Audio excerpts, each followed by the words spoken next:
في ظل التوترات والجو الموسوم بعدم الاستقرار في المنطقة على المستوى الأمني والاقتصادي والاجتماعي، وما لها من تداعيات على غرار أزمة مالي والانقلاب في بوركينا فاسو والانقلاب الأخير في النيجر وفوضى السلاح في ليبيا وغيرها، تكون الجزائر أمام رهانات عسكرية وأمنية كبيرة تتطلب التجند والاستعداد للتصدي لأي تسلل محتمل عبر حدودها. في هذا الإطار أكد الفريق أول السعيد شنقريحة رئيس أركان الجيش الوطني الشعبي أن الجيش سيبقى دائما وأبدا على استعداد لمواجهة أي خطر قد يمس بأمن وسلامة الجزائر مهما كان نوعه وحجمه، حفاظا على وديعة الشهداء وضمانا لمستقبل الأجيال القادمة.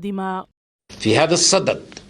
أود أن أؤكد بأننا سنبقى دائما وأبدا على استعداد لمواجهة أي خطر قد يمس بأمن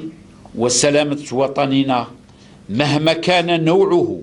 أو حجمه، لأن الأمر يتعلق بمسؤولية المحافظة على وديعة شهدائنا الأبرار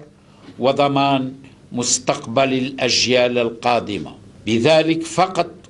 نكون في مستوى ما تصبو إليه أمتنا